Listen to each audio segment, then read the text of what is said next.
दोस्तों सोचिए, आप एक शानदार साम्राज्य के राजा हैं। आपके पास असीमित शक्ति है, अनगिनत सैनिक और अपार धन दौलत। लेकिन एक दिन आपके सबसे करीबी मंत्री ही आपको धोखा देकर आपकी गद्दी छीन लेते हैं। वह मंत्री जिस पर आपने सबसे ज्यादा भरोसा किया था। या फिर आप एक बड़ी कंपनी में काम करते हैं। आप मेहनती हैं, ईमानदार हैं और हर काम में पूरी लगन से लगे रहते हैं। लेकिन जब प्रमोशन का समय आता है तो आपका जूनियर आपका बॉस बन जाता है, क्योंकि उसने राजनीति खेली, उसने ताकत का सही इस्तेमाल किया और आप सिर्फ मेहनत करते रह गए। ऐसा क्यों होता है? क्यों कभी कभी काबिल लोग पीछे रह जाते हैं और चालाक लोग जीत जाते हैं? क्यों सत्ता अक्सर उसी के पास जाती है जो इसे पाने के लिए हर दांव पेच खेलता है? यही सवालों का जवाब देती है रॉबर्ट ग्रीन की किताब द 48 लॉज ऑफ पावर। ये सिर्फ एक किताब नहीं, बल्कि मानव स्वभाव और सत्ता के खेल का काला सच है। इसमें सिखाया गया है कि कैसे आप दूसरों पर मनोवैज्ञानिक रूप से हावी हो सकते हैं, कैसे सत्ता को समझदारी से हासिल करते हैं और उसे लंबे समय तक बनाए रखते हैं। रॉबर्ट ग्रीन एक प्रसिद्ध अमेरिकी लेखक और रणनीति विशेषज्ञ हैं। उन्होंने इतिहास, राजनीति और मनोविज्ञान का गहरा अध्ययन किया है। उनकी किताबें लोगों को कूटनीति, मैनिपुलेशन और सत्ता के खेल को समझने में मदद करती हैं। द 48 लॉज ऑफ पावर उनकी सबसे प्रसिद्ध किताब है, जिसने दुनिया भर में लाखों लोगों को प्रभावित किया है। ये किताब सीईओ, राजनेताओं, बिजनेसमैन, सेल्समैन और यहाँ तक कि कलाकारों के लिए भी एक जबरदस्त बुक बन गई है। रॉबर्ट ग्रीन का मानना है, अगर आप पावरफुल बनना चाहते हैं तो आपको सिर्फ मेहनत नहीं, बल्कि रणनीति भी अपनानी होगी। सत्ता का खेल सिर्फ ताकतवर लोगों के लिए नहीं, बल्कि चालाक लोगों के लिए है। ताकत और सत्ता का खेल बहुत ही विशाल और गहरा विषय है। इसलिए हमने इस ऑडियो बुक को 5 पार्ट्स में विभाजित किया है, ताकि आप इसे आसानी से समझ सकें और हर पार्ट में सत्ता के खेल की बारीकियों को सीख सकें। पहले भाग में आप सीखेंगे कि कैसे आप दूसरों पर प्रभाव जमा सकते हैं, अपनी प्रतिष्ठा को बनाए रख सकते हैं और लोगों को अपनी ओर आकर्षित कर सकते हैं। सन 1805 की बात है। नेपोलियन बोनापार्ट ने ऑस्ट्रिया और रूस के खिलाफ एक ऐतिहासिक युद्ध लड़ा था, द बैटल ऑफ ऑस्टरलिट्ज। उसने अपने विरोधियों को विश्वास दिलाया कि उसकी सेना कमजोर हो चुकी है। उसने जानबूझकर अपना एक हिस्सा पीछे हटा लिया ताकि दुश्मन को लगे कि फ्रांस की सेना हार मान चुकी है। लेकिन असल में ये उसकी चाल थी। जैसे ही दुश्मन की सेना ने हमला किया, नेपोलियन ने उन्हें चारों ओर से घेर लिया और पूरी सेना का सफाया कर दिया। यह वही रणनीति है जो द 48 लॉज ऑफ पावर सिखाती है, अपनी कमजोरी को ताकत में बदलना। दुश्मन को भ्रम में रखो और सही समय पर वार करो। इस ऑडियो बुक में हम पार्ट 1 को विस्तार से कवर करेंगे, जिसमें आप सीखेंगे कैसे आप सत्ता को आकर्षित कर सकते हैं, कैसे अपने विरोधियों पर हावी रह सकते हैं, कैसे लोगों को अपनी ओर खींच सकते हैं और उन्हें अपने प्रभाव में बनाए रख सकते हैं। अगर आप इस किताब को पूरी तरह से सुनते हैं तो आप राजनीति और रणनीति के छुपे हुए खेल को समझ पाएंगे। आप लोगों को बिना जाने समझे फायदा उठाने नहीं देंगे। आप अपनी पावर को पहचानेंगे और उसे सही दिशा में इस्तेमाल करेंगे। चलिए अब शुरू करते हैं। इससे पहले हमारे चैनल 7 PM ऑडियो बुक को सब्सक्राइब अभी कर लीजिए। पहला पार्ट, सत्ता प्राप्ति और नियंत्रण के नियम, law number 1, never outshine the master, जहां आप सीखेंगे कि कैसे ओवर स्मार्ट होने की गलती आपको बर्बाद कर सकती है। क्या आप तैयार हैं सत्ता के इस खतरनाक खेल को सीखने के लिए? सोचिए, एक शानदार महल है जहां राजा का दरबार लगा हुआ है। राजा के सामने उसका सबसे काबिल मंत्री खड़ा है, निकोलो फॉस्कारी। फॉस्कारी बेहद तेज तर्रार और समझदार था। योजनाएं इतनी प्रभावशाली थीं कि पूरे राज्य में उसकी वाहवाही हो रही थी। लोग उसके निर्णयों की तारीफ करते नहीं थकते थे।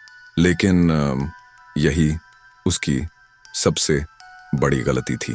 वो अपनी काबिलियत और चतुराई में इतना मशगूल हो गया कि उसने राजा की चमक को पीछे छोड़ दिया। राजा ने महसूस किया कि उसके मंत्री को लोग उससे ज्यादा सम्मान देने लगे हैं। दरबार में हर कोई फौजकारी की तरफ देखता, उसके सुझाव मानता और उसकी बातों को तवज्जो देता। राजा को लगने लगा कि उसका मंत्री उसके लिए खतरा बन सकता है। और फिर एक दिन राजा ने बिना किसी चेतावनी के फौजकारी पर देशद्रोह का आरोप लगवा दिया। उसे महल से निकाल दिया गया और उसकी सारी संपत्ति जब्त कर ली गई। वो मंत्री जो कभी पूरे राज्य का सम्मान पाता था, अब गुमनामी में जीने को मजबूर था। इस कहानी में छुपा है पहला लॉ, कभी भी अपने मालिक से अधिक चमकने की कोशिश मत करो।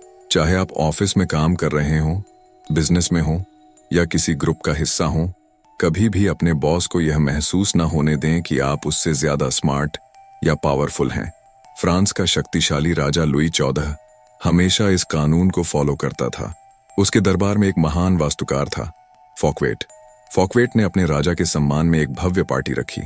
पूरी पार्टी में सिर्फ फॉकवेट का नाम गूंज रहा था। लोग उसकी उदारता, वैभव और भव्यता की तारीफ कर रहे थे। लेकिन राजा लुई 14वें को यह बात खटक गई। वो यह बर्दाश्त नहीं कर सका कि उसके दरबार में कोई उससे ज्यादा चमके, और नतीजा, राजा ने फॉकवेट को जेल में डाल दिया। फॉकवेट ने बस एक गलती की थी, वो राजा से ज्यादा बड़ा दिखना चाहता था। अब सवाल यह है कि आप इसे कैसे अपनी जिंदगी में अपना सकते हैं। मान लीजिए आप एक कंपनी में काम करते हैं, आपने एक बेहतरीन प्रोजेक्ट डिलीवर किया और सभी आपके काम की तारीफ कर रहे हैं। आपका बॉस भी खुश है, लेकिन अगर आप हर मीटिंग में बॉस को सही ठहराने की बजाय उसकी गलतियां दिखाते हैं, तो वो आपके टैलेंट से प्रभावित नहीं होगा, बल्कि आपको अपने लिए खतरा समझने लगेगा। वो चाहेगा कि आपको हटाकर कोई ऐसा व्यक्ति लाया जाए जो उसे नीचा न दिखाए। इसलिए अपनी चमक को सीमित रखें।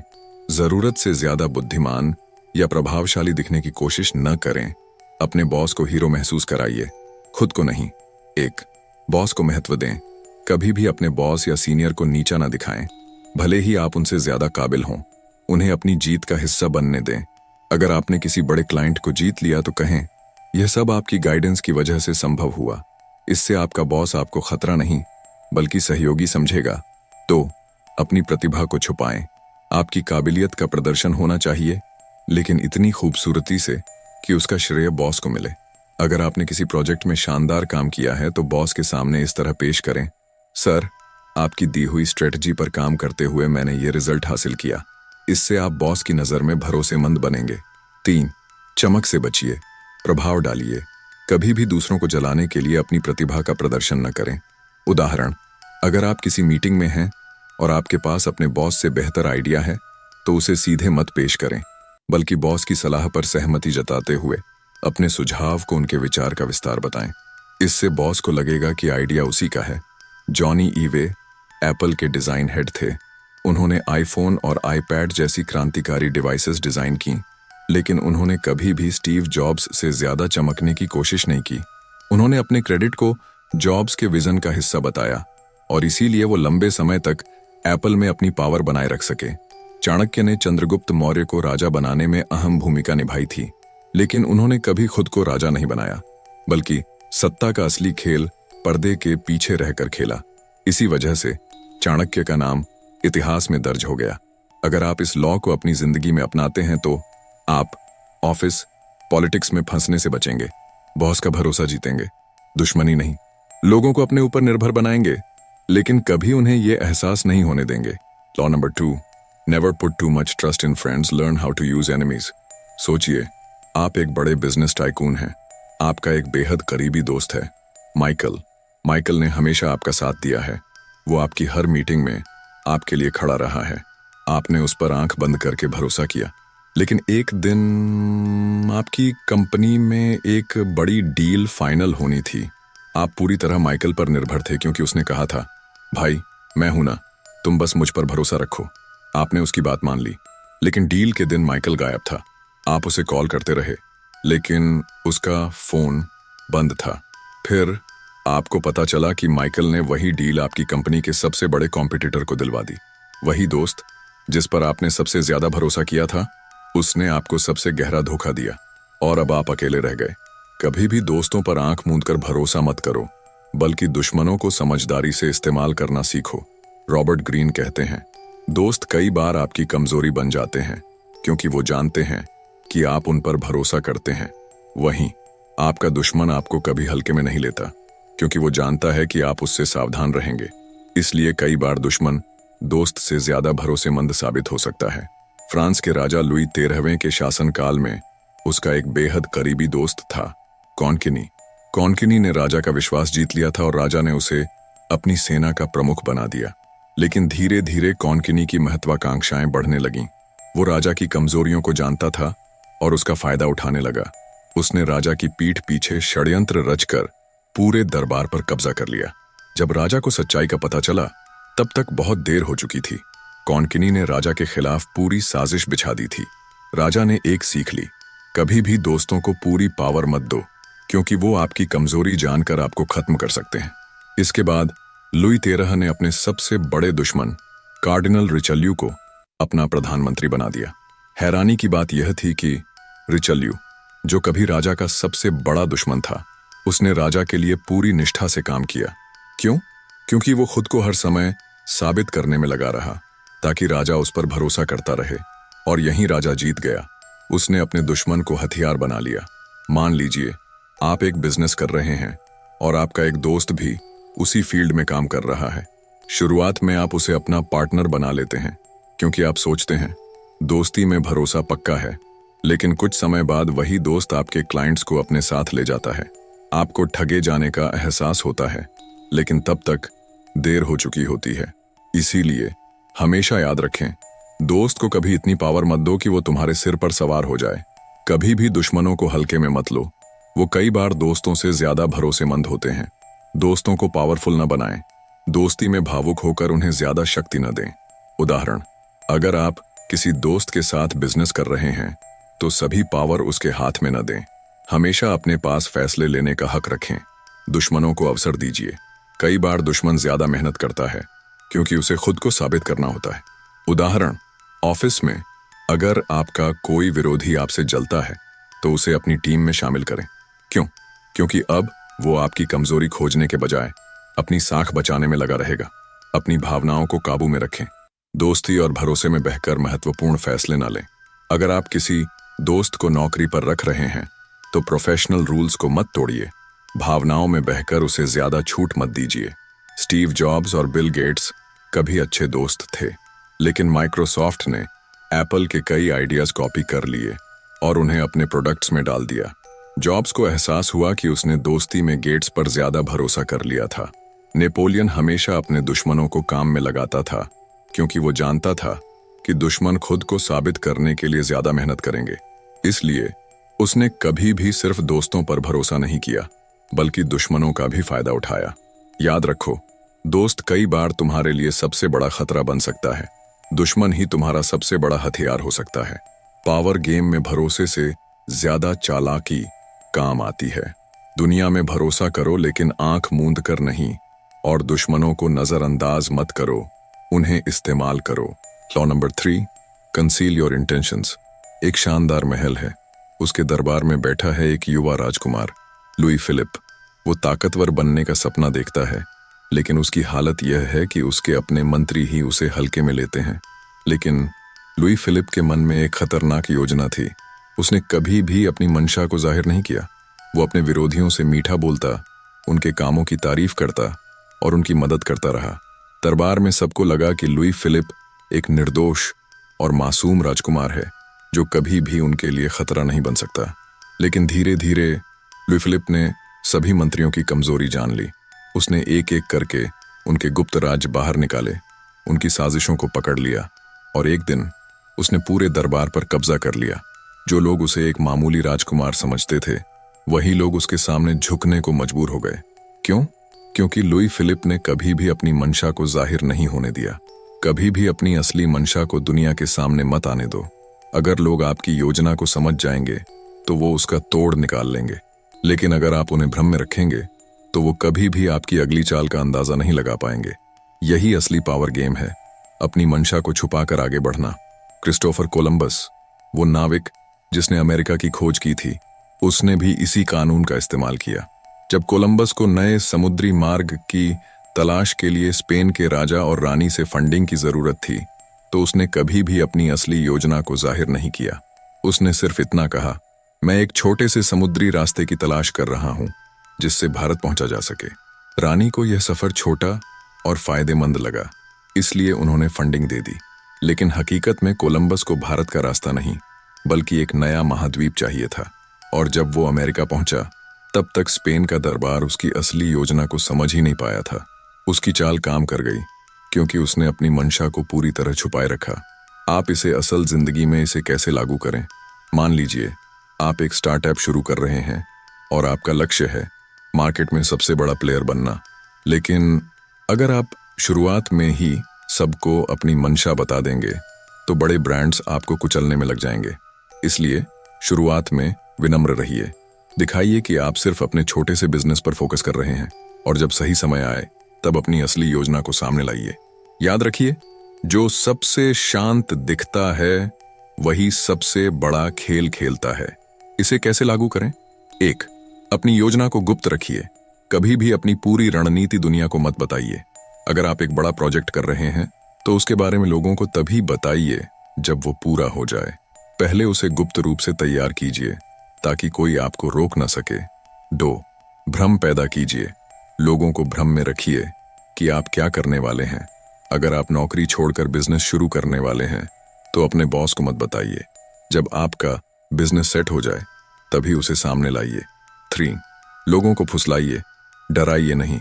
अपनी असली योजना को छुपाकर लोगों का भरोसा जीतिए। अगर आप किसी डील में हैं तो सामने वाले को लगने दीजिए कि वो जीत रहा है, लेकिन बैकग्राउंड में आप अपनी असली योजना पर काम कीजिए। एप्पल जब आईफोन लॉन्च करने वाला था तो उन्होंने कभी भी इस प्रोजेक्ट को पब्लिकली जाहिर नहीं किया। उन्होंने इसे एक सीक्रेट प्रोजेक्ट बताया और मार्केट को भ्रम में रखा।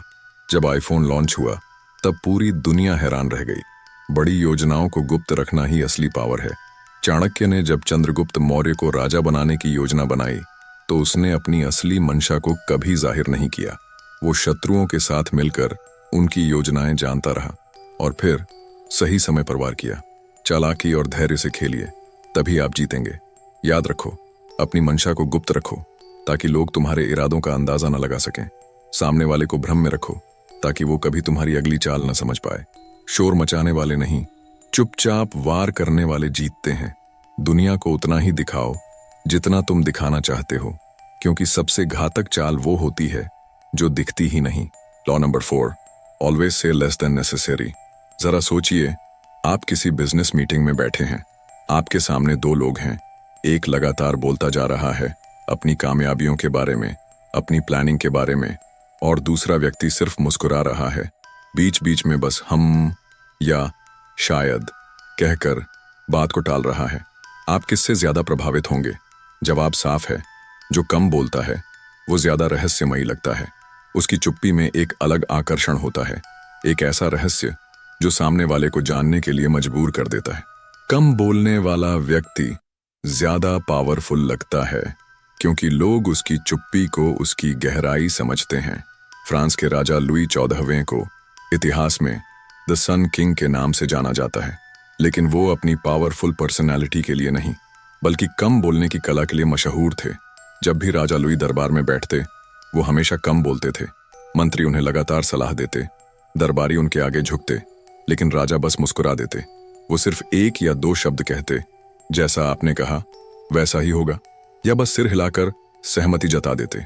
परिणाम, दरबार में लोग उनकी चुप्पी को उनका गंभीरता और रहस्य मानने लगे। लोग उनकी चुप्पी को एक भारी रणनीति समझते थे, जबकि असल में लुई 98 सिर्फ अपने शब्दों को नपा-तुला रखते थे। वो जानते थे कम बोलने वाला व्यक्ति हमेशा ज्यादा पावरफुल दिखाई देता है। जब आप जरूरत से ज्यादा बोलते हैं तो लोग आपकी कमजोरी को पकड़ लेते हैं, लेकिन जब आप कम बोलते हैं तो लोग आपके शब्दों को ज्यादा महत्व देते हैं। चुप्पी में रहस्य छुपा होता है और रहस्य में ही पावर होती है। अब सवाल है, इसे अपनाएं कैसे? 1. कम बोलने से आप रहस्यमयी लगते हैं। जब आप कम बोलते हैं तो लोग आपको समझने की कोशिश करते हैं।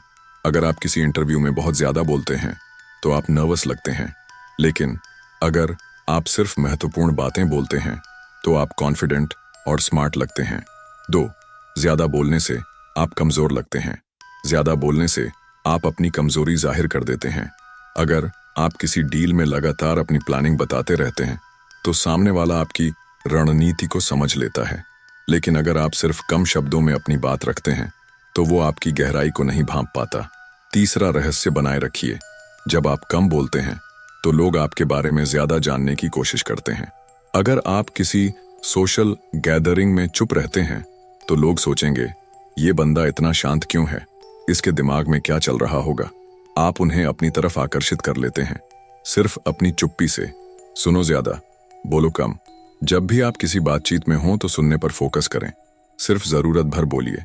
मीटिंग में अपने आइडियाज को कम शब्दों में समझाइए, लेकिन दमदार तरीके से। ज्यादा डिटेल्स में न जाएं, ताकि लोग आपकी योजना को न समझ सकें। भावनाओं में बहकर ज्यादा न बोलिए। जब आप गुस्से या खुशी में होते हैं तो आप ज्यादा बोलने लगते हैं। उस समय खुद को रोकिए। किसी बहस में सामने वाला आपको उकसाएगा कि आप ज्यादा बोलें, लेकिन आप शांत रहिए, उसकी बात सुनिए, कम बोलिए और उसकी कमजोरी को पकड़िए। चुप्पी में ताकत होती है। कई बार जवाब न देना भी जवाब होता है। अगर कोई व्यक्ति आपको जानबूझकर उकसाता है तो चुप रहिए। उसकी बात का जवाब न देकर उसे उलझन में डाल दीजिए। वो सोचेगा, इसने जवाब क्यों नहीं दिया। दुनिया के सबसे बड़े निवेशक वॉरेन बफेट जब भी मीडिया से बात करते हैं तो कम शब्दों में ज्यादा बात कहते हैं। वो कभी भी अपनी असली रणनीति जाहिर नहीं करते। कम बोलो, ज्यादा करो, यही उनकी सफलता की कुंजी है। गांधी जी कम शब्दों में ज्यादा असर, यही उनकी पावर थी। ज्यादा बोलना कमजोरी है, कम बोलना ताकत है। रहस्यमयी दिखो, लोग खुद ही तुम्हारे करीब आना चाहेंगे। चुप्पी से ज्यादा खतरनाक हथियार कोई नहीं है। दुनिया को कभी भी अपने इरादों का अंदाजा मत लगने दो। चुप रहो, रहस्यमयी रहो और अपने खेल को जीत लो। Law number 5, so much depends on reputation, guard it with your life. आप एक बेहद ईमानदार और मेहनती व्यक्ति हैं। आपने अपने जीवन में कभी किसी को धोखा नहीं दिया, हमेशा सही काम किया। लोग आपकी ईमानदारी और सच्चाई की तारीफ करते हैं, लेकिन एक दिन कोई आपका दुश्मन आपके खिलाफ झूठी अफवाह फैला देता है। वो लोगों को यह यकीन दिला देता है कि आपने किसी डील में धोखा दिया था। अब भले ही आपने ऐसा कुछ न किया हो, लेकिन लोग आप पर शक करने लगते हैं। आपकी सच्चाई को भूलकर लोग अफवाहों पर भरोसा करने लगते हैं। आपकी सालों की मेहनत और इज्जत पल भर में मिट्टी में मिल जाती है, क्योंकि प्रतिष्ठा कांच की तरह होती है। एक बार टूट गई तो लाख कोशिशों के बाद भी दरारें रह ही जाती हैं। सीजर बोर्जिया इटली का एक ताकतवर शासक था, जिसे अपनी प्रतिष्ठा की अहमियत बहुत अच्छे से पता थी। उसने हमेशा अपनी छवि एक दयालु और न्यायप्रिय राजा के रूप में बनाए रखी, लेकिन उसकी असली ताकत उसकी रणनीति थी। जब भी कोई व्यक्ति उसके खिलाफ अफवाह फैलाता था तो वो उसे चुपचाप नहीं छोड़ता था। वो उस व्यक्ति को इतनी बेरहमी से कुचलता था कि अगला कोई भी उसकी प्रतिष्ठा को नुकसान पहुंचाने की हिम्मत नहीं करता था। एक बार सीजर बोर्जिया को पता चला कि उसके मंत्री उसके खिलाफ षड्यंत्र कर रहे हैं, लेकिन उसने खुलेआम उन पर हमला नहीं किया। उसने उनकी छवि को धीरे धीरे खराब करना शुरू कर दिया। अफवाहें फैलाईं कि वो भ्रष्ट हैं। लोगों ने धीरे धीरे मंत्रियों पर विश्वास करना छोड़ दिया, और जब उनकी साख खत्म हो गई तब सीजर ने उन्हें निकाल फेंका। उसकी प्रतिष्ठा पहले से भी ज्यादा ताकतवर हो गई और उसके दुश्मन खत्म हो गए। प्रतिष्ठा ही आपकी सबसे बड़ी संपत्ति है, उसकी हर हाल में रक्षा करें। अगर आपकी प्रतिष्ठा खराब हो गई तो आपकी ताकत खत्म हो जाएगी, लेकिन अगर आपकी प्रतिष्ठा मजबूत है तो लोग खुद ही आप पर भरोसा करेंगे, भले ही आप गलत भी हों। दुनिया को आपकी सच्चाई से ज्यादा आपकी छवि पर भरोसा होता है। असल जिंदगी में इसे कैसे लागू करें? पहली, प्रतिष्ठा को प्राथमिकता दीजिए। आपकी प्रतिष्ठा आपकी पहचान है, उसे किसी भी कीमत पर बचाइए। अगर आप एक बिजनेस पर्सन हैं और लोग आपको ईमानदार और भरोसेमंद मानते हैं तो उस छवि को बनाए रखिए। कभी भी कोई ऐसा काम मत कीजिए जिससे आपकी साख पर सवाल उठे। 2, अफवाहों को हल्के में मत लीजिए। अगर आपके बारे में कोई गलतफहमी या अफवाह फैलाई जाए तो उसे तुरंत रोकिए। अगर सोशल मीडिया पर कोई आपकी गलत छवि पेश कर रहा है तो खामोश मत रहिए, उसका तुरंत जवाब दीजिए ताकि लोग सच जान सकें। 3, अपनी प्रतिष्ठा को बचाने के लिए आक्रामक बनिए। अगर कोई आपकी प्रतिष्ठा को नुकसान पहुंचाए तो उसे नजरअंदाज मत कीजिए। अगर आपका कोई कॉम्पिटिटर आपकी कंपनी की बुराई कर रहा है तो आप अपनी कंपनी के अच्छे कामों को प्रमोट कीजिए ताकि लोग उसकी बातों को नजरअंदाज कर दें। अपनी छवि को हमेशा पॉजिटिव बनाए रखें। लोगों की नजर में आप कैसे दिखते हैं ये बेहद मायने रखता है। सोशल मीडिया पर आपकी प्रोफाइल हमेशा प्रोफेशनल और भरोसेमंद होनी चाहिए। कभी भी ऐसा पोस्ट मत कीजिए जिससे आपकी छवि खराब हो। अफवाह फैलाने वालों को नजरअंदाज मत करें। अगर कोई व्यक्ति आपकी प्रतिष्ठा खराब करने की कोशिश कर रहा है तो चुप मत बैठिए। अगर कोई आपके बारे में गलत बात फैला रहा है तो उसे कानूनी नोटिस भेजिए ताकि लोग अफवाह को सच मानने से पहले 10 बार सोचें। अपनी जीत को प्रमोट कीजिए। जब भी आप कोई सफलता हासिल करें तो उसे लोगों के सामने लाइए। अगर आपकी कंपनी ने कोई अवार्ड जीता है तो उसकी प्रचार कीजिए। इससे आपकी प्रतिष्ठा और मजबूत होगी।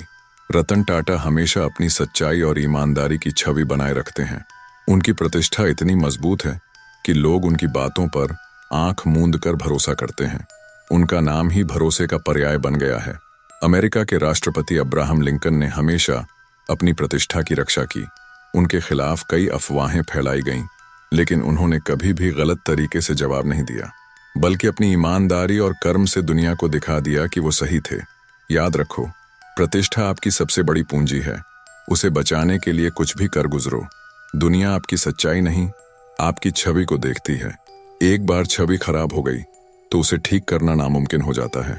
दुनिया को कभी भी अपने नाम पर दाग मत लगने दो, क्योंकि प्रतिष्ठा ही तुम्हारी असली ताकत है। Law number 6, court attention at all costs. एक बार पेरिस के एक शानदार थिएटर में एक जादूगर ने स्टेज पर एंट्री ली। उसने कोई खास कपड़े नहीं पहने थे, बस एक साधारण काला सूट। लोगों को लगा कि यह बस एक मामूली कलाकार होगा, लेकिन तभी उसने स्टेज पर एक मोमबत्ती उठाई और पल भर में उस मोमबत्ती को एक उड़ते हुए सफेद कबूतर में बदल दिया। लोग हैरान रह गए। सारे कैमरे उसी पर टिक गए। अखबारों में सिर्फ उसी का जिक्र हुआ। लोग थिएटर छोड़कर जाते हुए भी बस उसी जादूगर की बात कर रहे थे। क्यों? क्योंकि उसने ध्यान आकर्षित करने की कला में महारत हासिल कर ली थी। दुनिया उन्हीं को याद रखती है जो ध्यान आकर्षित करने में माहिर होते हैं, बाकी भीड़ में खो जाते हैं। पाब्लो पिकासो दुनिया के सबसे मशहूर पेंटर, लेकिन उनकी पेंटिंग से ज्यादा मशहूर थी उनकी पर्सनालिटी। वो सिर्फ अपने आर्ट से ही नहीं, बल्कि अपनी हरकतों से भी लोगों का ध्यान खींचते थे। पिकासो कभी भीड़ में अजीबोगरीब कपड़े पहनकर निकलते थे, कभी सिर पर गुलाबी टोपी, कभी पीले रंग का ओवरकोट। लोग उन्हें देखकर चौंक जाते थे। ये कौन है? ये इतना अलग क्यों दिख रहा है? बस पिकासो का मकसद पूरा हो जाता था। वो हमेशा सबकी नजरों में बने रहते थे। उनकी सीख थी, भीड़ में खो मत जाओ, हमेशा कुछ ऐसा करो कि लोग सिर्फ तुम्हें ही याद रखें। दुनिया में सबसे कीमती चीज है ध्यान। अगर लोग आपको नोटिस नहीं करते तो आप अस्तित्वहीन हो जाते हैं, लेकिन अगर आप ध्यान आकर्षित करना जानते हैं तो आप भीड़ में सबसे अलग दिखते हैं। चाहे तारीफ मिले या आलोचना, लेकिन दिखो जरूर। असल जिंदगी में इसे कैसे लागू करें? पहला, दिखावा कीजिए, लेकिन होशियारी से। लोगों का ध्यान खींचने के लिए अलग दिखना जरूरी है। अगर आप किसी बिजनेस मीटिंग में हैं तो साधारण कपड़े पहनने के बजाय कोई स्टाइलिश एक्सेसरी पहनिए, ताकि लोग सिर्फ आप पर फोकस करें। तो अपनी पर्सनालिटी में कुछ अलग रखिए। हमेशा कुछ ऐसा कीजिए जिससे लोग आपको याद रखें। अगर आप सोशल मीडिया पर एक्टिव हैं तो एक अनोखा अंदाज रखिए, जैसे खास कैप्शन स्टाइल या एक सिग्नेचर पोज, जिससे लोग आपको पहचानें। 3, खुद को अनदेखा मत होने दीजिए। दुनिया में हजारों लोग हैं, लेकिन कुछ ही लोग यादगार बनते हैं। अगर आप कोई ब्रांड चला रहे हैं तो उसका लोगो या टैगलाइन ऐसी होनी चाहिए जो सबसे अलग हो, ताकि लोग उसे कभी ना भूलें। 1, अपनी ब्रांडिंग को पावरफुल बनाइए। चाहे आप खुद का बिजनेस करते हो या सोशल मीडिया पर एक्टिव हो, हमेशा अपनी ब्रांडिंग में अलगपन लाइए। अगर आप YouTube पर वीडियो बना रहे हैं तो एक अनोखा इंट्रो बनाइए, ताकि लोग आपको याद रखें। 2, कंट्रोवर्सी से मत डरिए। कभी कभी ध्यान आकर्षित करने के लिए विवाद भी जरूरी होता है। एलन मस्क अक्सर विवादास्पद ट्वीट्स करते हैं ताकि लोग उन्हें लगातार नोटिस करें। 3, अपनी छवि में रहस्य बनाए रखें। रहस्यमयी लोग हमेशा ध्यान खींचते हैं। अगर आप किसी पार्टी में हैं तो थोड़ा रहस्यमयी बनिए। ज्यादा बात न कीजिए, सिर्फ हल्की मुस्कान और गहरी नजर से लोगों को आकर्षित कीजिए। हॉलीवुड की मशहूर एक्ट्रेस मर्लिन मुनरो का अंदाज सबसे अलग था। वो जब भी पब्लिक में आती थीं तो अलग तरह का मेकअप, अनोखा हेयर स्टाइल रखती थीं। लोग बस उन्हें देखते रह जाते थे। उनकी शख्सियत ही ध्यान खींचने वाली थी। टेस्ला और स्पेसएक्स के CEO एलन मस्क अक्सर अजीबोगरीब ट्वीट्स करते हैं। वो जानबूझकर ऐसी बातें कहते हैं जो लोगों का ध्यान खींचती हैं। कभी किसी मीम पर कमेंट करते हैं तो कभी अपने प्लान्स को लेकर उलझी बातें करते हैं। नतीजा, लोग हमेशा उनकी बातें करते रहते हैं। याद रखो, दुनिया उन्हीं को याद रखती है जो ध्यान आकर्षित करना जानते हैं। चाहे तारीफ मिले या आलोचना, लेकिन दिखो जरूर। अगर तुम नजर नहीं आओगे तो दुनिया तुम्हें भूल जाएगी। चाहे तुम कुछ भी करो, लेकिन भीड़ में मत खो जाना। कुछ ऐसा करो कि दुनिया सिर्फ तुम्हें देखे। Law number 7, get others to do the work for you but always take the credit. एक मशहूर बिजनेस टाइकून का नाम सब लोग जानते हैं। वो इंटरव्यू में आता है, प्रेस में उसके चर्चे होते हैं, लोग उसे सफलता का बादशाह मानते हैं। लेकिन पर्दे के पीछे उसकी कंपनी की सारी मेहनत उसके कर्मचारी करते हैं। आइडियाज तैयार करते हैं, प्रोजेक्ट संभालते हैं, डील्स फाइनल करते हैं। लेकिन जब कंपनी को सफलता मिलती है तो क्रेडिट सिर्फ उसी टाइकून को मिलता है। लोग उसका नाम लेते हैं, उसी को जीनियस मानते हैं, क्योंकि असली ताकत उन्हीं के पास होती है जो काम कम करते हैं लेकिन क्रेडिट पूरा ले लेते हैं। जब भी आप बल्ब का आविष्कारक सुनते हैं तो सबसे पहला नाम कौन सा आता है? Thomas Edison. लेकिन क्या आप जानते हैं, बल्ब का आविष्कार एडिसन ने नहीं किया था। असल में बल्ब की तकनीक पहले से मौजूद थी। निकोलस टेस्ला और कई अन्य वैज्ञानिकों ने उस पर काम किया था। लेकिन एडिसन ने क्या किया? उसने उस तकनीक को लिया, उसे थोड़ा बेहतर बनाया और उसका पेटेंट अपने नाम पर करवा लिया। नतीजा, दुनिया उसे ही बल्ब का आविष्कारक मानने लगी। वो इतिहास में अमर हो गया, जबकि असली मेहनत दूसरों ने की थी। ध्यान देने वाली बात है कि एडिसन ने मेहनत नहीं की, उसने श्रेय लिया। दुनिया में क्रेडिट लेना ही सबसे बड़ी ताकत है। लोग मेहनत करने वालों को नहीं, बल्कि क्रेडिट लेने वालों को याद रखते हैं। अगर आप पर्दे के पीछे काम करते रहेंगे तो आप हमेशा गुमनाम रहेंगे, लेकिन अगर आप क्रेडिट लेना सीख जाएंगे तो लोग आपको ही पावरफुल मानेंगे, भले ही मेहनत किसी और ने की हो। ऑथर हमें बताते हैं कि आप अपनी असल जिंदगी में इसे कैसे लागू कर सकते हैं। 1. दूसरों से काम करवाइए, लेकिन क्रेडिट लीजिए। किसी प्रोजेक्ट में अगर आपकी टीम ने मेहनत की है तो उसका चेहरा आप बनिए। अगर आपने किसी बिजनेस डील को साइन किया है तो डील भले ही आपकी टीम ने फाइनल की हो, लेकिन प्रेस कॉन्फ्रेंस में आप रहिए ताकि लोग आपको लीडर माने। 2. क्रेडिट लेने में शर्म मत कीजिए। अगर आपने किसी काम में थोड़ी भी भूमिका निभाई है तो उसका पूरा श्रेय लीजिए। अगर आपने किसी प्रोजेक्ट में सिर्फ आइडिया दिया है लेकिन आपकी टीम ने उसे अंजाम दिया तो भी आप उसे अपना आइडिया बताइए। 3. दूसरों की मेहनत का फायदा उठाइए। दुनिया में सिर्फ मेहनत करने से सफलता नहीं मिलती, क्रेडिट लेने से मिलती है। अगर आपके दोस्त ने किसी बिजनेस का आइडिया दिया है तो आप उसे अपने तरीके से बेहतर करके पेश कीजिए, और जब वो सफल हो जाए तो उसका सारा क्रेडिट आप लीजिए। ध्यान दें, 1. हमेशा टीम का लीडर बनिए। चाहे काम कोई और करे, लेकिन उसका चेहरा आप बनिए।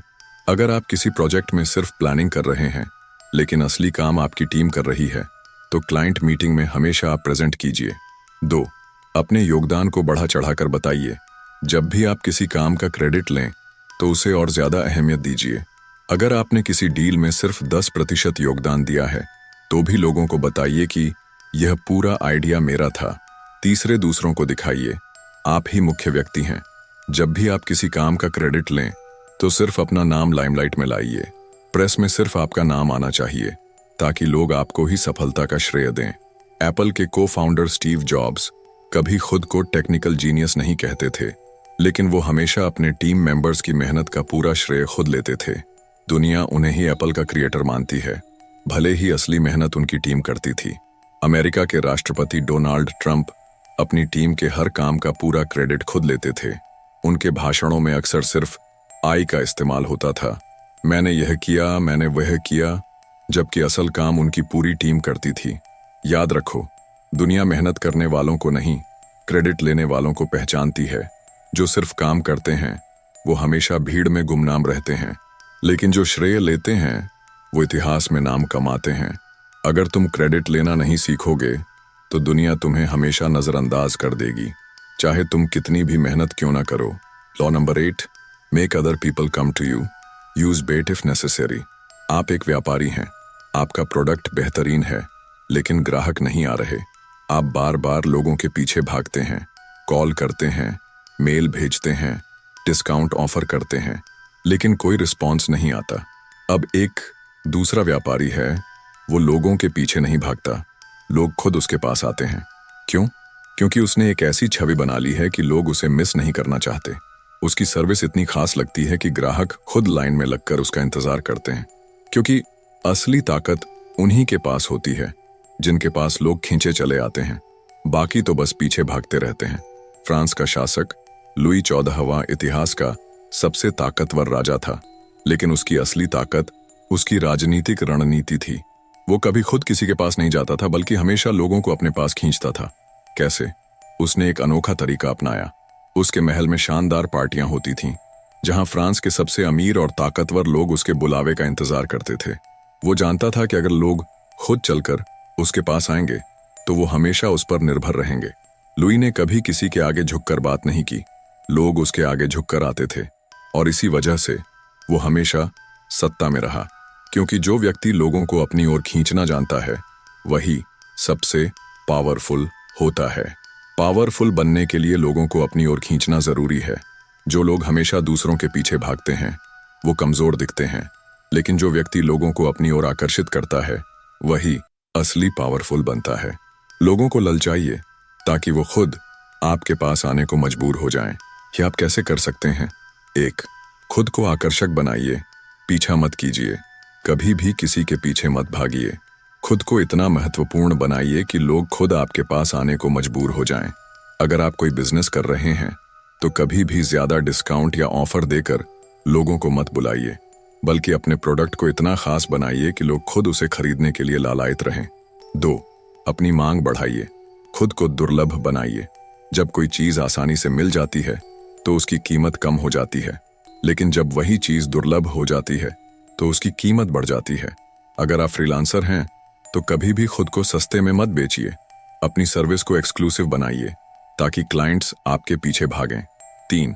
लालच का इस्तेमाल कीजिए, लोगों को अपनी ओर खींचने के लिए उनकी इच्छाओं का इस्तेमाल कीजिए। अगर आप कोई इवेंट ऑर्गेनाइज कर रहे हैं तो उसमें कुछ एक्सक्लूसिव ऑफर या वाईपी पास रखिए ताकि लोग उसे पाने के लिए आपके पास खुद चलकर आएं। लोगों को खुद खींचने वाला बनिए। हमेशा कुछ ऐसा कीजिए जिससे लोग आपके पास खुद चलकर आएं। अगर आप सोशल मीडिया पर हैं तो ऐसा कंटेंट क्रिएट कीजिए जो लोगों को आकर्षित करे ताकि लोग खुद आपकी प्रोफाइल पर बार बार आएं। अपनी मौजूदगी को लिमिटेड बनाइए। जब आप हर वक्त उपलब्ध रहते हैं तो आपकी वैल्यू घट जाती है। अगर आप हमेशा लोगों के कॉल्स या मैसेज का जवाब तुरंत देते हैं तो लोग आपकी मौजूदगी को हल्के में लेंगे, लेकिन अगर आप कभी कभी जवाब देंगे तो लोग आपकी मौजूदगी की अहमियत समझेंगे। लालच को बढ़ावा दीजिए, लोगों को अपनी ओर खींचने के लिए छोटी छोटी लालच दीजिए। अगर आप कोई सर्विस देते हैं तो उसमें एक लिमिटेड एडिशन ऑफर रखिए ताकि लोग उसे पाने के लिए आपके पास खुद आएं। एप्पल के फाउंडर स्टीव जॉब्स ने हमेशा अपनी ब्रांड को एक रहस्य में लपेटा। जब भी वो नया प्रोडक्ट लॉन्च करते थे तो कोई खास जानकारी लीक नहीं करते थे। लोग उसके लॉन्च का इंतजार करते रहते थे। एप्पल स्टोर्स पर लंबी कतारें लगती थीं। बॉलीवुड के सुपरस्टार शाहरुख खान ने हमेशा अपनी रहस्यमयी पर्सनालिटी बनाए रखी। वो कभी भी ज्यादा इंटरव्यू नहीं देते, लेकिन जब भी देते हैं तो लोग उन्हें सुनने के लिए बेचैन रहते हैं, क्योंकि उनकी मौजूदगी दुर्लभ है और दुर्लभ चीज की हमेशा ज्यादा कीमत होती है। याद रखो, दुनिया उन्हीं के पीछे भागती है जो खुद को दुर्लभ बनाए रखते हैं। जो खुद दूसरों के पीछे भागते हैं वो कमजोर नजर आते हैं। खुद को इतना खास बनाओ कि लोग तुम्हारे पास खुद चलकर आएं।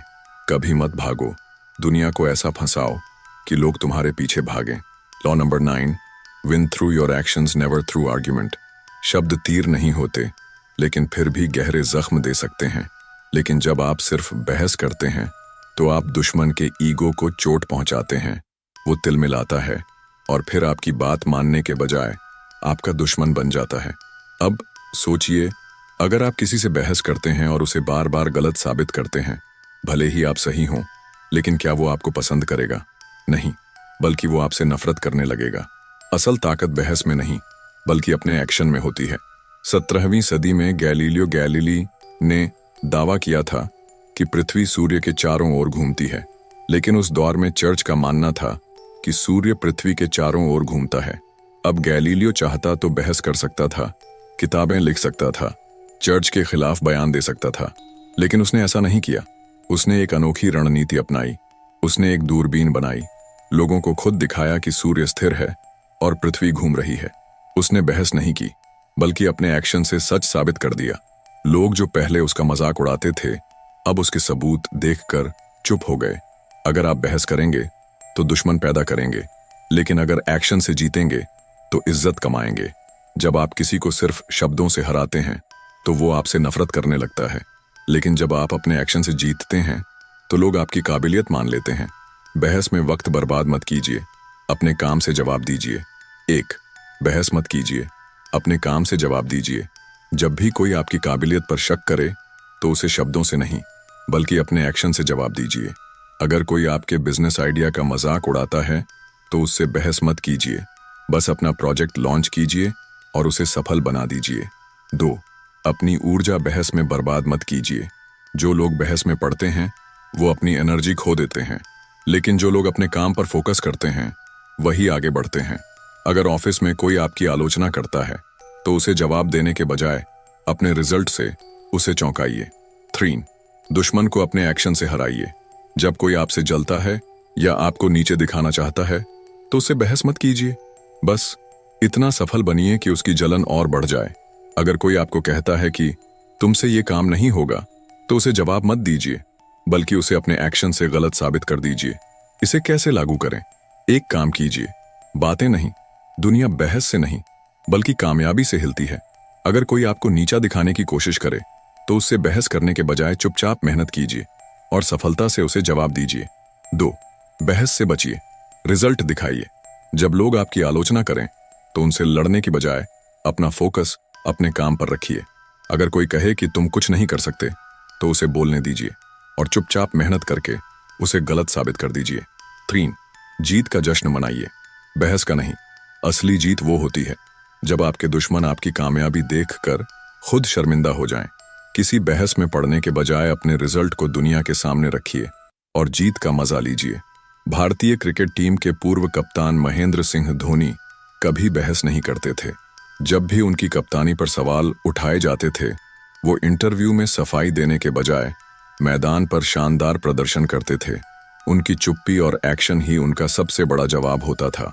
बॉलीवुड एक्टर रणबीर कपूर पर कई बार नेपोटिज्म के आरोप लगे। लोगों ने कहा कि वो सिर्फ कपूर खानदान के कारण स्टार हैं, लेकिन रणबीर ने कभी इन बातों का जवाब नहीं दिया। उसने बस बर्फी और संजू जैसी शानदार फिल्में दी और अपने काम से सबका मुंह बंद कर दिया। याद रखो, दुनिया बहस करने वालों को नहीं, एक्शन लेने वालों को याद रखती है। जो सिर्फ बोलते हैं वो नजरअंदाज हो जाते हैं, लेकिन जो एक्शन लेते हैं वही इतिहास रचते हैं। अपने एक्शन को इतना दमदार बनाओ कि दुश्मन खुद शर्मिंदा हो जाए। बोलने से नहीं, जीतने का सबसे बड़ा तरीका है दिखाना। Law number 10, infection, avoid the unhappy and unlucky. कभी सोचा है क्यों कुछ लोग जहां जाते हैं वहां नकारात्मकता फैला देते हैं? उनके आसपास चीजें खराब होने लगती हैं, उनके दोस्त उनसे दूर हो जाते हैं और उनके साथ रहने वाले लोग भी असफल होने लगते हैं। अब सोचिए, अगर आपका एक दोस्त हमेशा दुखी, हारा हुआ और नेगेटिव सोच वाला हो तो क्या आप लंबे समय तक उससे जुड़कर सफल रह पाएंगे? नहीं, क्योंकि उसकी नकारात्मकता आपको भी धीरे धीरे कमजोर कर देगी। किताब कहती है नकारात्मक लोगों से दूर रहना आपकी सबसे बड़ी ताकत है। लुइस नाम का एक व्यक्ति बहुत ही समझदार और मेहनती था। वो बिजनेस में बड़ा नाम कमाना चाहता था। उसने एक शानदार बिजनेस प्लान बनाया, पैसा इकट्ठा किया और काम शुरू कर दिया। लेकिन उसकी सबसे बड़ी गलती थी, उसने अपने दोस्त को पार्टनर बना लिया जो हमेशा नकारात्मक बातें करता था। ये बिजनेस नहीं चलेगा, तुम बेवकूफ हो, इतना पैसा बर्बाद कर रहे हो। धीरे धीरे उसका दोस्त उसकी पूरी एनर्जी खत्म करता गया। लुइस का आत्मविश्वास डगमगाने लगा, उसकी प्लानिंग कमजोर होने लगी और उसका बिजनेस धीरे धीरे डूब गया, क्योंकि उसका दोस्त सिर्फ नकारात्मकता फैला रहा था और लुइस उसकी सोच से संक्रमित हो गया। जैसे बीमारी फैलती है वैसे ही नकारात्मकता भी संक्रामक होती है। अगर आप असफल लोगों के साथ रहेंगे तो आप भी धीरे धीरे असफल होते जाएंगे। अगर आप नेगेटिव सोच वालों के साथ रहेंगे तो आपकी पॉजिटिविटी खत्म हो जाएगी। इसलिए नेगेटिव और असफल लोगों से हमेशा दूर रहिए, चाहे वो कितने भी करीब क्यों ना हो। ऑथर कहते हैं, 1. नेगेटिव सोच वालों से दूरी बनाइए। जो लोग हर बात में शिकायत करते हैं, डराते हैं या हतोत्साहित करते हैं, उनसे धीरे धीरे दूरी बना लीजिए। अगर आपके दोस्त या रिश्तेदार हमेशा कहते हैं कि तुम सफल नहीं हो सकते, तो उनके साथ ज्यादा वक्त मत बिताइए, क्योंकि उनकी सोच आपको भी कमजोर बना देगी। 2. सफल और पॉजिटिव लोगों का साथ चुनिए। अगर आप सफल बनना चाहते हैं तो आपको ऐसे लोगों के साथ रहना होगा जो आपको प्रेरित करें। अगर आप बिजनेस कर रहे हैं तो ऐसे लोगों के साथ रहिए जो आगे बढ़ने की सोच रखते हों, जो आपको मोटिवेट करें, न कि हतोत्साहित करें। 3. नकारात्मकता से सावधान रहिए। कभी कभी लोग अंदर से नकारात्मक होते हैं लेकिन ऊपर से हंसते खेलते दिखते हैं। ऐसे लोगों को पहचानिए और उनसे बचिए। अगर आपका कोई दोस्त हर बात में दूसरों की आलोचना करता है, हमेशा दूसरों की बुराई करता है, तो समझ जाइए कि वो व्यक्ति आपकी सोच को भी नकारात्मक बना सकता है। इसे कैसे लागू करें? पहला, नकारात्मक लोगों से खुद को बचाइए। जो लोग हमेशा शिकायत करते रहते हैं, उनसे दूर रहिए। अगर आपका कोई दोस्त हमेशा बुरा सोचता है, दूसरों को दोष देता है और शिकायत करता है, तो धीरे धीरे उसके साथ वक्त बिताना कम कर दीजिए। 2, खुद को पॉजिटिव माहौल में रखिए। अगर आप सफल बनना चाहते हैं, तो ऐसे लोगों के साथ रहिए जो आपको प्रेरित करें। अगर आप किसी नए फील्ड में जाना चाहते हैं, तो ऐसे लोगों से मिलिए जो उस फील्ड में सफल हैं। उनसे सीखिए, उनके साथ रहिए। 3, नकारात्मकता को इग्नोर कीजिए। जब भी कोई आपको नीचे गिराने की कोशिश करे, तो उसकी बातों को सीरियस मत लीजिए। अगर कोई कहता है तुम ये नहीं कर पाओगे, तो उसे नजरअंदाज कीजिए और खुद पर भरोसा रखिए। दुनिया के सबसे बड़े निवेशक वॉरेन बफेट ने हमेशा नेगेटिव और असफल लोगों से दूरी बनाए रखी। वो सिर्फ ऐसे लोगों के साथ रहते हैं जो सकारात्मक सोच रखते हैं और उनके बिजनेस को आगे बढ़ाने में मदद करते हैं। भारत के मिसाइल मैन डॉ. APJ अब्दुल कलाम हमेशा कहते थे, अगर आप सफल होना चाहते हैं, तो नकारात्मक लोगों से दूरी बनाए रखें, क्योंकि उनकी सोच आपकी उड़ान रोक देगी। याद रखो, असफल और नकारात्मक लोगों का साथ आपकी ऊर्जा को खत्म कर देगा। आपकी सोच भी वैसी ही बन जाएगी, हताश, डरपोक और नकारात्मक। अगर आप सफल होना चाहते हैं, तो हमेशा पॉजिटिव लोगों के साथ रहिए। जो लोग आपको ऊपर उठाएं, उनके साथ रहिए, और जो आपको नीचे गिराएं, उनसे बचिए। तो दोस्तों, आज आपने द 48 लॉज ऑफ पावर का पहला भाग सुना, जहां आपने सत्ता की दुनिया के सबसे खतरनाक और दमदार नियम सीखे। आपने जाना कि जब भी आप अपने मालिक से ज्यादा चमक बिखेरेंगे, तो वो आपको मिटा देगा, क्योंकि सत्ता में ताकतवर बनने से ज्यादा खतरनाक वो होता है जो ताकतवर दिखता है। आपने सीखा कि दोस्तों पर जरूरत से ज्यादा भरोसा मत करो, क्योंकि जब वो वार करेंगे तो सबसे गहरा होगा। क्योंकि एक दुश्मन सामने से हमला करता है, लेकिन दोस्त पीठ पीछे छुरा घोंपता है। आपने जाना कि हमेशा अपनी मंशा छुपा कर रखो, ताकि लोग आपके इरादे न भांप सकें, क्योंकि जब लोग आपकी अगली चाल नहीं समझ पाएंगे, तभी आप उनकी चालों को मात दे पाएंगे। कम बोलो, ताकि लोग तुम्हें रहस्यमयी समझें और तुम्हारी ताकत को आंक न सकें, क्योंकि जो कम बोलता है उसकी बातें नहीं, उसकी खामोशी डराती है। और सबसे जरूरी, नेगेटिव और असफल लोगों से दूरी बनाकर रखो, ताकि उनकी बदकिस्मती तुम्हें संक्रमित न कर दे, क्योंकि जो लोग खुद डूब रहे होते हैं, वो दूसरों को भी अपने साथ खींच लेते हैं। क्योंकि सत्ता का खेल मासूमियत से नहीं, चालाकी से जीता जाता है। जो लोग अपनी भावनाओं में बहकर खेलते हैं, वो हार जाते हैं, लेकिन जो दिमाग और रणनीति से खेलते हैं, वो दुनिया पर राज करते हैं। लेकिन दोस्त, ये तो सिर्फ ट्रेलर था। असली फिल्म तो अगले भाग में है, वो भाग जहां आप सत्ता का खेल जीतने के लिए खतरनाक हथियार हासिल करेंगे। सोचिए, क्या होगा जब आप जानेंगे कैसे आप लोगों को अपने बिना अधूरा बना सकते हैं, ताकि वो आपके बिना कुछ सोच ही न सके। कैसे लोगों का ध्यान भटकाकर अपने प्लान को छुपा सकते हैं, ताकि लोग आपकी असली मंशा कभी समझ ही न पाएं। और सबसे खतरनाक, कैसे आप दूसरों से काम करवाकर पूरा श्रेय खुद ले सकते हैं, ताकि दुनिया आपको ही विजेता माने। दूसरा पार्ट वो हथियार देगा जिससे आप सिर्फ एक शख्स नहीं, बल्कि एक रणनीतिक खिलाड़ी बन जाएंगे, जो हर खेल में जीत दर्ज करेगा। अब आपसे एक वादा चाहिए, अगर आपको ये ऑडियो बुक पसंद आई हो, तो इसे सिर्फ सुनकर मत छोड़िए, इस पर अमल कीजिए, क्योंकि किताबें सिर्फ पढ़ने के लिए नहीं, जिंदगी बदलने के लिए होती हैं। लाइक, कमेंट और शेयर जरूर करें, ताकि ये किताब ज्यादा से ज्यादा लोगों तक पहुंचे। और हाँ, अगर आप सत्ता का ये खतरनाक खेल पूरा सीखना चाहते हैं, तो हमारे चैनल 7 PM ऑडियो बुक को अभी सब्सक्राइब कीजिए और बेल आइकन दबाइए, क्योंकि अगला पार्ट आपकी सोच को हिलाकर रख देगा। एक आखिरी बात याद रखिए, दुनिया उन्हें याद रखती है जो पावरफुल बनते हैं, और उन्हें भुला देती है जो बस अच्छे बनने की कोशिश करते हैं। इस खेल में या तो आप खिलाड़ी बनिए, या फिर मोहरा बनकर इस्तेमाल होते रहिए। दूसरा पार्ट मिस मत कीजिए, क्योंकि जो इसे छोड़ेगा, वो सत्ता का सबसे बड़ा हथियार गंवा देगा। तैयार रहिए सत्ता के असली खेल को सीखने के लिए, जहां जीत सिर्फ चालाकियों की होती है। तो मिलते हैं अगले पार्ट में, जहां आप सत्ता के वो खतरनाक राज सीखेंगे जो आपको भीड़ से अलग खड़ा कर देंगे और अजेय बना देंगे।